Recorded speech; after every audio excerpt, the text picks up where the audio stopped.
Hey, Peter. Love listening to the podcast. Right, here we go. I am a 34-year-old mother of 2, and I've been sleeping with a cushion between my legs ever since my physio told me to do so for my pelvic alignment and helping my diastasis recti recover. I've had diastasis recti for 2 years now and still suffer from it. Is the pillow helping or not? Yeah, well, this is an interesting one. I know, and when I say interesting, it's interesting for me. I skimmed that email, by the way. I didn't read it out word for word. There was a lot of personal information in there that you don't need to know. Right, the cushion between the legs. There is a train of thought that early on, I know a lot of pelvic floor physios recommend this. I'm not opposed to this. Saying that if you keep your hips stable, so if you sleep on your back, you place the pillow or a cushion underneath your hamstrings or behind your knees. If you sleep on your front, which is the worst position to sleep in, it kind of sits on your belly, I think. And if you sleep on your side, which is by far the most common position, they tell you to sleep with a cushion between your legs. And that is just to help the pelvic alignment and all that sort of stuff. And they claim it helps heal diastasis recti, or at least because everything is aligned, everything is not misaligned in their thinking for several hours. Now, she says in the email that, you're suffering for this for 2 years.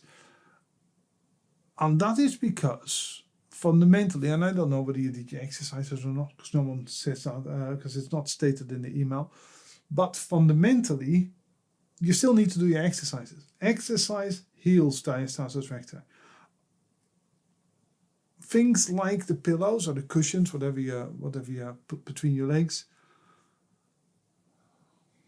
kind of help stabilize things a little bit, but it doesn't help recovery in a direct way. Right? Indirectly, yeah, maybe. I always give the example that when I had knee problems, that was part caused by my cat sleeping on my feet. And just with its little head, it used to lie on my feet all night. And I'd stay in that position. And my physio, my massage therapist, Gareth, he figured out that was what was putting a little bit of pressure on my legs and indirectly on my knees, and that's what caused my knee pain. So there is something to be said for having good alignment when you sleep, right? That is quite important, and I see why people recommend it. However, it is not a permanent solution because it doesn't help anything. And what is even better is just doing your exercises, right? If you don't do your exercises, you won't recover from your diastasis recti.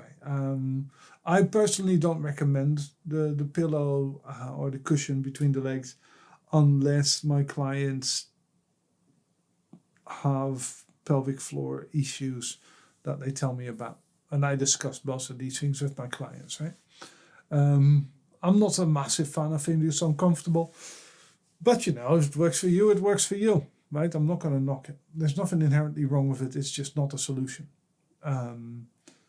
So just bear that in mind when you get told to do this. And if you have had diastasis recti for 2 years and you're sleeping with a cushion or pillow between your legs for 2 years, on the recommendation of the physio, and you're doing the exercises, right? I'll give your physio all the benefit of the doubt here. And you do the exercises they've given you. Just make sure you do the exercises they've given you if you're not doing them. If you are doing them and they're not helping, then I would probably work with somebody else. Because they clearly have a good idea with regards to the cushion and the pillows, but they clearly don't really know how to fix the problem in this particular case. Right? Okay.